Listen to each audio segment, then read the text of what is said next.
Salut à toutes et à tous, ravi de vous accueillir dans PL Club pour évoquer, pour parler, pour analyser la 31e journée de Première Ligue avec aujourd'hui dans le studio, il nous fait le plaisir de nous rendre visite, Christian Skakels, l'incarnation de Vision du jeu. Salut Christian. Salut Serge, salut Bruno. Salut. Très content d'être parmi vous. Bruno Taverne également avec nous pour parler donc de cette Première Ligue, pour parler de quelques rencontres, les rencontres intéressantes du week-end. Mais on va peut-être commencer par l'actualité. Bon, la bonne nouvelle, c'est qu'il n'y a pas eu de manager viré le week-end dernier, en tout cas depuis la dernière émission. On sait qu'il y en a beaucoup cette saison. Il y en a un qui est arrivé, Dean Smith à Leicester, avec une mission qui va être très compliquée. Leicester est pour le moment dans la zone rouge du classement. Et puis l'autre nouvelle, c'est quand même Vincent Kompany qui ramène Burnley en Première Ligue. C'est officiel. Il leur manque d'ailleurs quelques points pour être champion de Championship. Mais là, ils vont monter. Et Vincent Kompany a quand même fait un boulot assez exceptionnel. 90 points en 40 matchs, c'est exceptionnel. 2 défaites. Un vaincu en 2023, vous nous disiez juste avant qu'on prenne l'antenne, c'est exceptionnel. Avec des joueurs, en plus, quelques-uns qui viennent de Belgique. Oui. Il a changé complètement cette image, cette identité de Burnley. Et des joueurs moyens de Belgique qui sont devenus des joueurs vraiment très importants en Championship. Et je ne serais pas étonné de les voir participer pleinement à l'élaboration de Burnley en première division l'année prochaine. Mais est-ce que ce sera avec Vincent Kompany? Parce que, avec évidemment le succès de cette saison, il est devenu la cible numéro 1, ou en tout cas le manager numéro 1 que recherchent les Spurs de Tottenham. Est-ce que ce serait plausible? Il réserve sa réponse. S'il y a une vraie demande de Spurs à Tottenham, je pense qu'il fera le pas. Oui, affaire à suivre en tout cas pour Vincent Kompany et félicitations donc au travail effectué à Burnley qu'on retrouvera en Première Ligue la saison prochaine. On ne sait pas encore qui va quitter la Première Ligue, la lutte fait plutôt rage. Ce week-end, il y aura aussi évidemment la course au titre. On ne va pas parler de ces deux rencontres-là, mais sachez que City accueille Leicester, justement avec Dean Smith, ce sera samedi à 18h30 et que West Ham accueillera Arsenal, ce sera dimanche à 15h. En attendant de parler de la 31e journée, je vous propose de revoir les plus beaux buts du week-end dernier. Perisic into Son. Son goes for goal! Oh, what a strike! And what a way to score your 100th Premier League goal! Son Heung-min with the opener for Tottenham, and in some style too.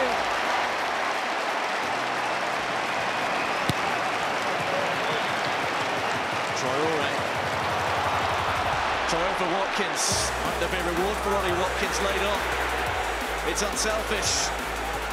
It's Watkins, and again! What a beautiful goal! Game 7, Manchester Villa. Takes that touch, which is fantastic. On his right, one thought in his mind, not just slip it down the side and go to deck the goalkeeper because I'm that confident. Great finish. Here's Lamina. Cadence. Looking for Diego Costa. Kindelman off Koulibaly. Oh, that's magnificent! Matheus Nunes volleying Wolves in front. Oh my days, what a hit from Matheus Nunes. Wolves fans have been waiting for him to make his introduction into the Premier League, and he's just done it. Choisir 3 buts, c'est évidemment toujours un exercice subjectif. On aurait d'ailleurs pu mettre aussi le fabuleux but de Erling Haaland le week-end dernier. Je vous propose de le voir puisque la connexion entre Kevin De Bruyne et Erling Haaland a de nouveau fonctionné. Large victoire de Manchester City à Southampton et De Bruyne a encore offert un assist à Haaland. Oui, et encore dans une zone optimale de centre, mais cette fois-ci, il est passé du côté gauche. C'est le premier cette saison. Donc et généralement, il se décale, mais là, il était à l'opposé. Et puis ce ciseau retourné pour Erling Haaland, l'extraterrestre de la Première Ligue. Qu'est-ce qu'il ne fait pas dans un rectangle, cet homme-là? C'est extraordinaire. Effectivement. Bon, on en profite pour avoir le bilan après donc 30 journées. On rappelle que tous les clubs de Première Ligue n'ont pas encore joué 30 matchs, mais c'était bien la 30e journée, le 30e but d'Erling Haaland et la 14e passe décisive de Kevin De Bruyne. C'est exceptionnel. Franchement, il n'y a rien à dire. On le dit chaque semaine. On veut les voir progresser dans ce tableau. Ils sont toujours là tous les deux, mais en plus, ils ne se contentent pas de rester en haut. Ils progressent chaque semaine et ils accumulent les buts et les assists. Alors Manchester City, impressionnant pour le moment. Toujours 6 points de retard sur Arsenal. Mais son sort en main. Oui. Son sort entre les mains. City gagne tout. Ils seront champions. Parce qu'ils ont un match de retard et puis ils vont surtout accueillir, on le rappelle, le 26 avril, c'est vraiment le match de l'année, Manchester City-Arsenal, un City impressionnant aussi en Ligue des Champions. Oh oui, exceptionnel. C'est peut-être leur saison, hein. C'est peut-être cette saison-ci où ils vont enfin décrocher la Ligue des Champions. Et ils sont toujours en course pour le triplé, demi-finale de Cup. La première place, en tout cas, derrière Arsenal, la course derrière Arsenal en Première Ligue la Ligue des Champions. Il semble très très bien armé en fait. Ouais, et ça donne évidemment beaucoup de piment, beaucoup de suspense pour la fin de saison. Je vous propose d'analyser la première rencontre. C'est d'ailleurs la première rencontre, le premier rendez-vous du week-end, c'est Aston Villa face à Newcastle.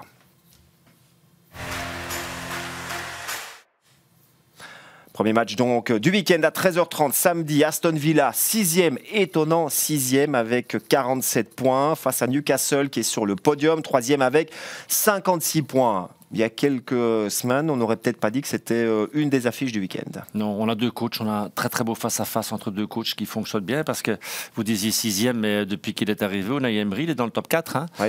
Donc c'est quand même assez extraordinaire. Eddie Howe, on tient le coup avec cette équipe de Newcastle. Peut-être qu'il faudrait encore avoir un peu de stats à l'extérieur, un peu plus puissante du côté des Magpies, mais ils sont là. On vous remontre le match aller où Newcastle a pulvérisé Aston Villa, mais Unai Emery n'était pas encore là. Aston Villa était 17e avec 12 points en octobre, au moment où il est arrivé. Regardez, aujourd'hui, ils sont 6e. Avec des buts de Wilson, un doublé à l'époque, de Joelinton, d'Almiron. Aston Villa avait été complètement noyé ce jour-là, mais ça va être différent ce week-end parce que déjà, évidemment, ce sera Villa Park, un Villa Park chauffé à blanc, mais cette équipe a progressé de manière impressionnante, Christian. Oui, on en avait parlé à l'époque, hein, Serge, c'était vraiment... il était là pour venir et remettre en place et résoudre le problème défensif. Vous l'avez dit, au moment où il est arrivé, c'est l'entraîneur idéal à Aston Villa dans le contexte actuel. Oui. Pour une équipe de ce rang-là, c'est-à-dire où il peut venir et il ne doit pas s'imposer au niveau du jeu offensif, il est venu remettre en place l'aspect défensif, une stabilité. Il a eu un petit creux de 3-4 matchs, mais après il a nouveau enchaîné les victoires. Il a fait parler l'aspect rapide, le jeu rapide, les reconversions rapides et la mise en place défensive. Et là maintenant on voit que actuellement en Première Ligue, ça suffit pour pouvoir être... Ils ont aussi dépensé un peu moins de 300 millions de livres depuis l'arrivée d'Eddie Howe. Oui. Ça aide. Du côté de Newcastle, oui. Oui, pardon. Mais je pense à ça, c'est très très important aussi. Oui, on revient à Aston Villa. Ils ont gagné 2-0 le week-end dernier face à Nottingham Forest. Ils sont invaincus depuis 7 matchs, 6 victoires, 1 partage, 4 victoires d'affilée, 5 clean sheets sur cette dernière séquence. Waouh, qu'est-ce qui se passe à Aston Villa? Parce que là, c'est une des meilleures équipes, une des plus difficiles à jouer pour le moment. Mais ils sont structurés défensivement. Christian nous le dit, nous le répète depuis le début. Et puis, ça marque des buts aussi. Il y a un potentiel offensif, il y a des joueurs en forme. Avec ça, vous avez un bloc qui peut atteindre, qui sait, hein, et donc, Christian, en préparant cette rencontre, vous avez quand même été voir le nombre de points pris par Unai Emery. Et là, on va voir le classement, c'est assez incroyable. Depuis son arrivée, il est deuxième. Il a pris autant de points que Manchester City. Et je sais que ça paraît étonnant, mais c'est la réalité. Il prend plus de points que Manchester United, plus que Newcastle. Et voilà, donc il a mis cette structure en place. J'avais dit depuis le début qu'il n'allait absolument pas se battre pour la relégation. Ça allait être même très très facile. On était même arrivé à un point où on s'est dit c'est la seule équipe de ce championnat qui n'a plus aucun enjeu, ni de la descente ni de la montée. Et on voit quand même que progressivement, surtout on va le voir avec l'autre infographie, surtout dans le modèle de jeu offensif, c'est ça qui est très intéressant, c'est que quand on met en place défensivement, lui, je pense qu'actuellement, il se dit que ce n'est pas le moment de mettre le jeu dominant placé, le beau jeu en place, même si on a vu dans le top but que c'était un but comme ça. Mais regardez le jeu rapide, regardez le jeu direct. 8 buts sur jeu direct sur les 30 buts depuis qu'il est arrivé. Ce sont des machines qui font que cette équipe commence à intégrer ses principes. Voilà, regardez le petit ballon piqué, et puis après, il y a un effort dans la vitesse. Les autres doivent revenir et courir derrière le ballon. Et il y a des conclusions qui sont magnifiques, parce que ce tir croisé, il faut quand même le faire. Voilà, c'est quelque chose qu'on va retrouver souvent avec Emery. Maintenant, c'est ce que je disais aussi en préparation d'émission, Serge. Quelle est l'étape suivante? L'étape suivante, est-ce qu'ils vont être capables, pour passer cette étape, d'aller dans le camp de l'adversaire et de s'imposer? Là, il nous le démontrera dans le futur. Avec des joueurs en forme, on a vu Watkins, c'est quand même 9 buts sur les 11 derniers matchs. Il est quasiment dans la forme de sa vie. On a vu Traoré aussi, qui marque pas mal de buts. Mais Est-ce qu'il faut penser à l'étape suivante aujourd'hui? Pas encore. Il a une mission claire et précise parce qu'ils sont au fond du panier quand ils arrivent. C'était une déliquescence totale. Mission accomplie. Hein. Oui, mais n'oubliez pas dans la demande, si on est trop haut à la fin de la saison et qu'on termine 5e ou 6e et que la saison d'après, on essaye de faire des transferts en conséquence, mais que le jeu dominant ne fonctionne pas et qu'on retourne à la 10e, 11e, 12e place, il va y avoir beaucoup de déceptions. Et alors on va dire il est peut-être pas assez fort. On va en parler avec David Moyes. En tout cas, là, il le fait avec les joueurs qui étaient en place, avec Steven Gerrard. Il y a juste Moreno qui est arrivé l'arrière-gauche pendant le mercato d'été.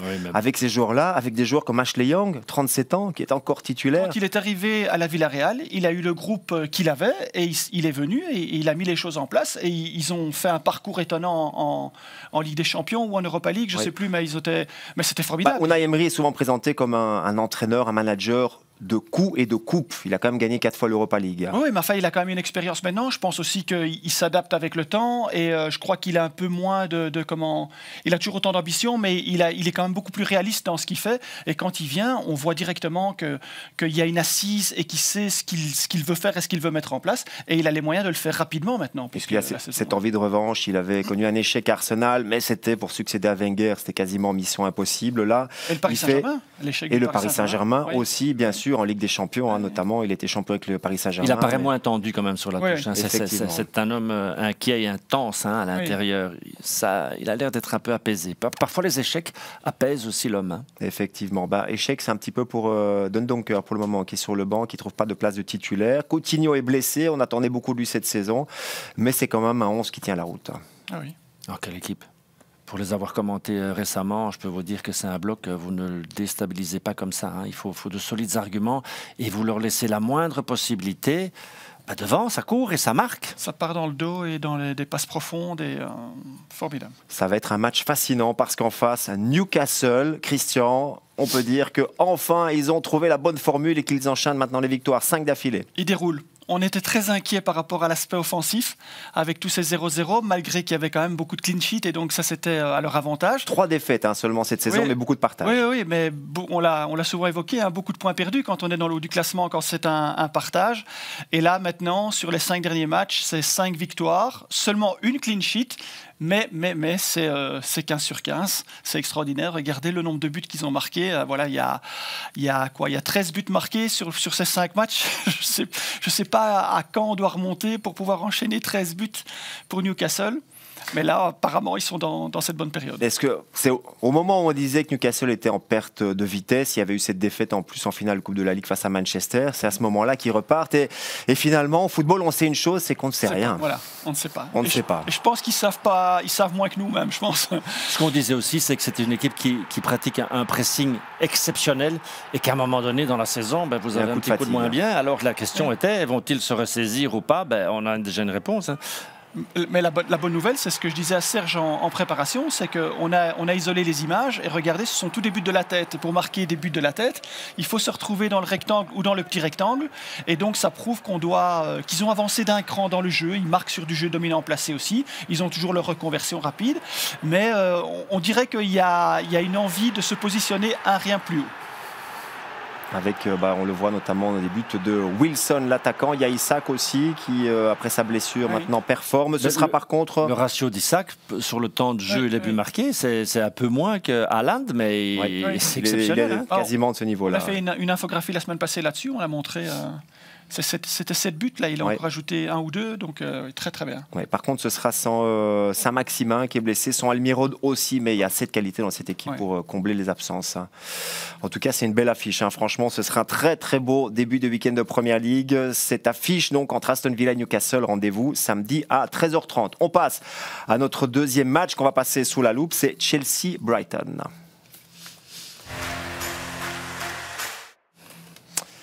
Là, c'est un tout autre contexte, un autre dossier qu'on ouvre avec Chelsea.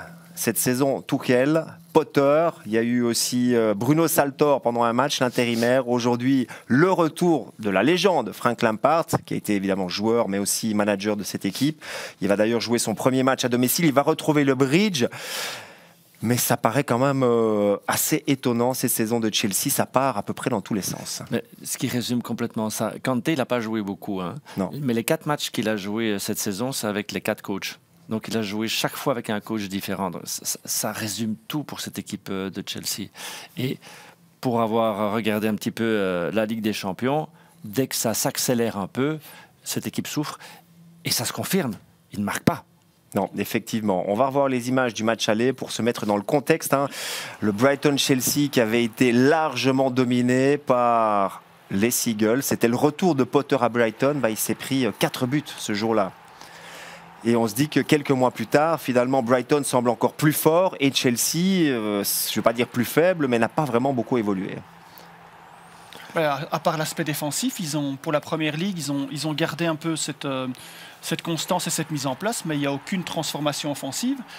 Et on va le voir après avec Lampard, je pense que ça va être encore compliqué parce que lui, c'est le contraire. 15 matchs en 2023 et vous avez 3 victoires. Vous marquez sur ces 15 matchs, vous marquez 10 buts sur ces 15 matchs. Qu'est-ce que vous pouvez revendiquer et vous imaginez renverser la situation à domicile, par exemple, face au Real ? Alors que vous gagnez déjà si peu de matchs chez vous en Première Ligue à domicile. 11e cette saison de Chelsea avec 39 points, 11 défaites sur toute la saison alors qu'il reste encore 8 journées à disputer. Et je trouve que le nombre de buts marqués, c'est effroyable. Ils sont à 29, je crois, mais un relégable, on a 24 aujourd'hui. Comment vous voulez vous en sortir ? Frank Lampard a donc débuté avec 2 défaites en championnat, Wolverhampton le week-end dernier et au Real Madrid dans des circonstances compliquées. Premier match à domicile. Qu'est-ce que peut apporter Frank Lampard ? C'est un petit peu le manager surprise. Là, il est sorti du chapeau parce qu'on ne l'attendait pas du tout. Alors qu'il y a des discussions avec pas mal de managers, mais ce sera pour l'été prochain. On rappelle que Lampard est là pourquoi ? 2 mois, pas plus. Quel drôle de choix de la part de la direction. Mais enfin bon, il y en a eu beaucoup de choix particuliers. Mais que peut-il vraiment apporter en cette fin de saison à Chelsea qui est quand même aux abois ? Peut-être un choix pour les supporters aussi, pour calmer un peu. Et puis aussi, c'est très compliqué de voir et d'observer par rapport à ce qu'il a fait avec Aston Villa parce que c'était avec Everton. Avec Everton, pardon, parce que c'était pas bon non plus offensivement. C'était une des plus mauvaises équipes et toi qui as fait Everton souvent, c'est vraiment un vide offensif, donc on ne sait pas ce qu'il va faire. Par contre, on a essayé de revenir un peu en arrière. On a pris la dernière saison pleine qu'il a faite à Chelsea en 2019-2020, un peu perturbé par le Covid, mais on a vu en fait que il était quand même la 3e attaque du championnat à ce moment-là. Il est terminé 3e au classement général, mais il était la 11e défense. Donc défendre, à mon avis, ça, il ne sait pas faire. Attaquer, il sait un peu faire. D'ailleurs, on le voit avec le jeu dominant placé, jeu dominant rapide en vert. C'était quand même imposant. Il était quand même très proche des 2 équipes au-dessus de lui, donc Manchester City et Liverpool. Mais c'était une équipe qui aimait s'imposer dans la moitié terrain adverse. Et avec aussi donc, ce jeu dominant rapide où il y avait une construction et puis il y avait un ballon profond. Et on se souvient que les 2 joueurs les plus importants, c'était Mason Mount et Tammy Abraham, qui partaient souvent dans le dos de la défense avec des face-à-face. Alors aujourd'hui, est-ce qu'il va essayer de trouver cette même performance parce que lui, il était aussi milieu de terrain et donc il avait cette passe verticale. Donc c'est peut-être quelque chose qu'il affectionne dans le travail du jeu offensif. Mais actuellement, cette équipe... Ça, c'est cette saison. Oui, et actuellement, cette équipe, cette saison, elle est pas mauvaise sous Potter défensivement, mais elle est exécrable offensivement. Et avec lui, dans son modèle, c'est le contraire. Donc, est-ce qu'il va s'adapter Est-ce qu'il va trouver l'équilibre ? Donc, il ne peut qu'améliorer offensivement cette équipe qui marque très peu.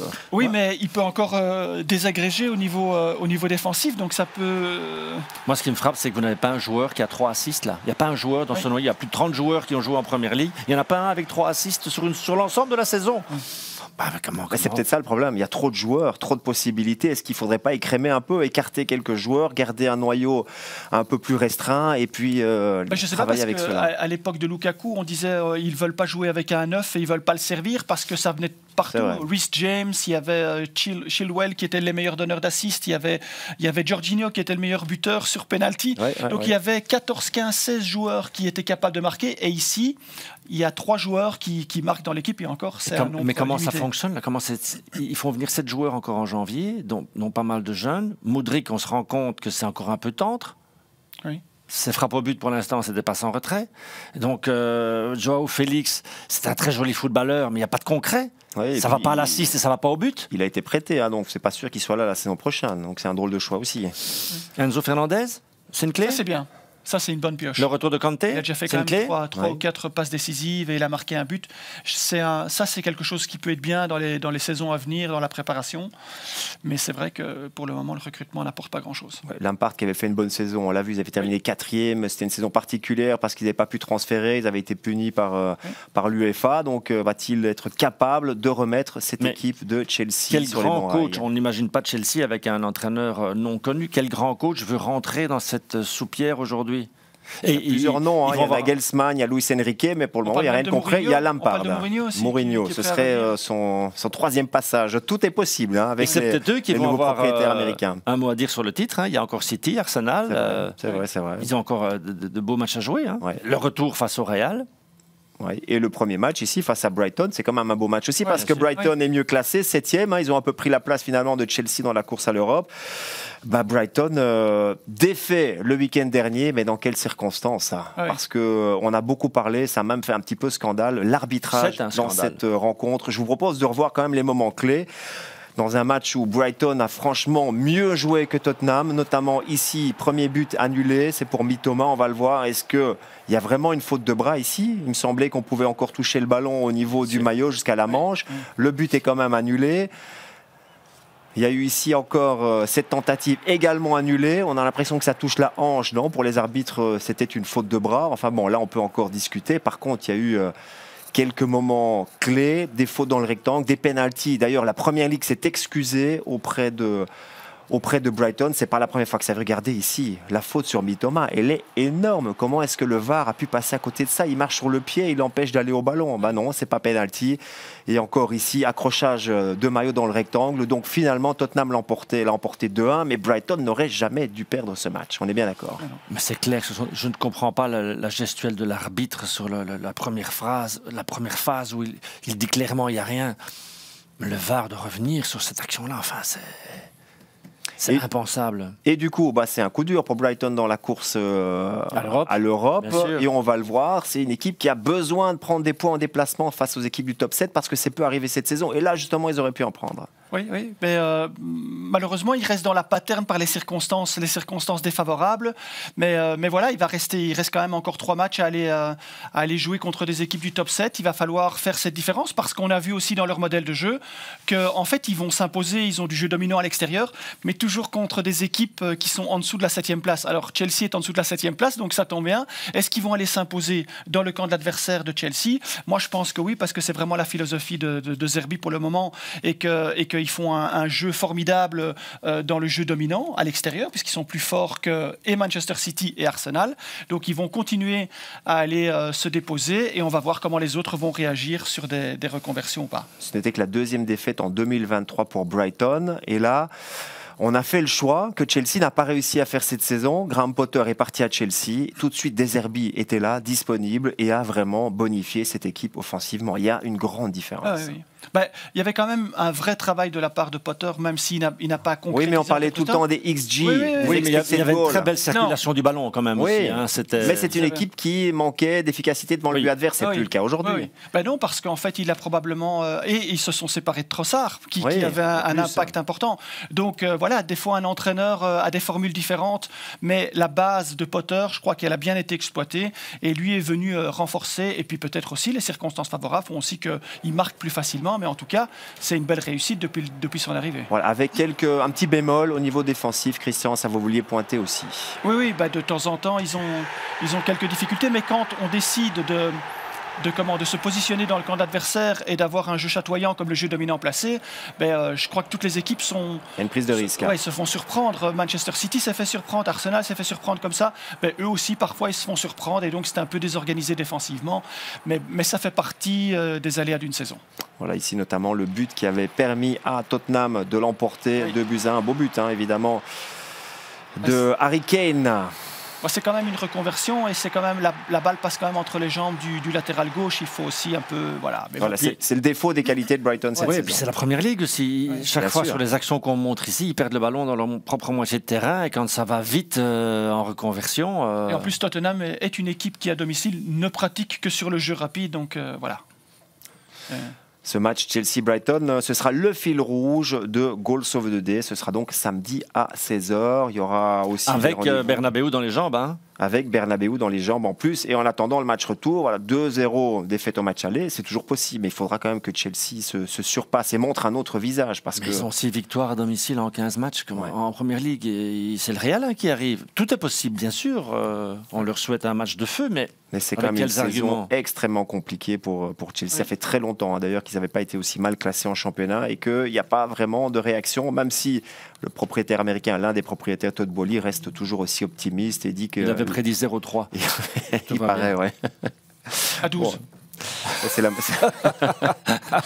méthode Coué, hein, donc il faut se persuader soi-même finalement que ce qu'on fait est la bonne chose, mais c'est clair que du côté de Chelsea, il y a beaucoup de problèmes pour le moment et il faut voir si Lampard a les clés justement pour apporter des solutions. Ben voilà.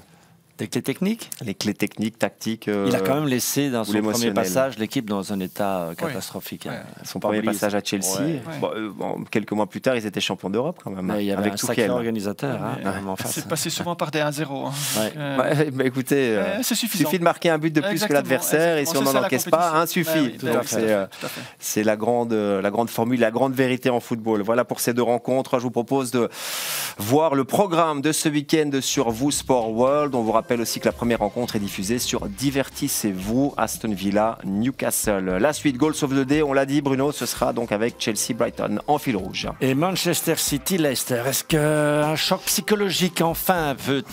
Parce que Leicester, ça s'enfonce et à un moment donné on ne remonte plus. Hein. Ils ne sont pas bien du tout, ils sont dans le rouge vif. Ils ont l'eau au genou. Et puis Manchester City, ce match est aussi calé entre deux matchs de Ligue des Champions. Est-ce que City va perdre des points en cette fin de saison? C'est une des grandes questions. West Ham, Arsenal, un beau derby londonien. Christian, à quelle heure? À 14h55, voilà.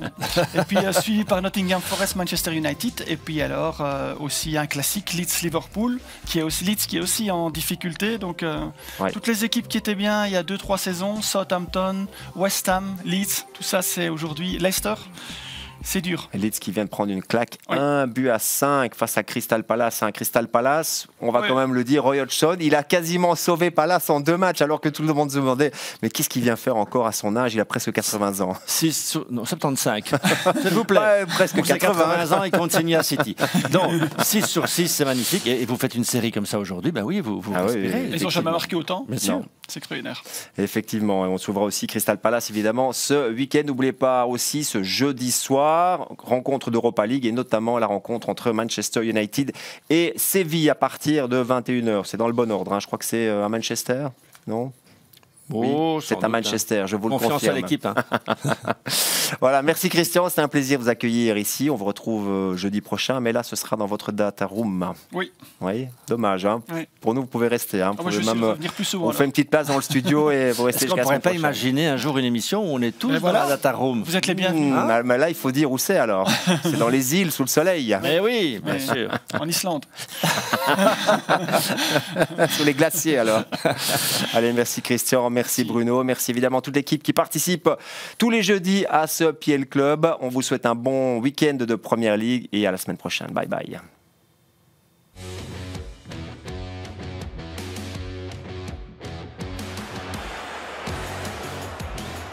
What a strike from McGinn!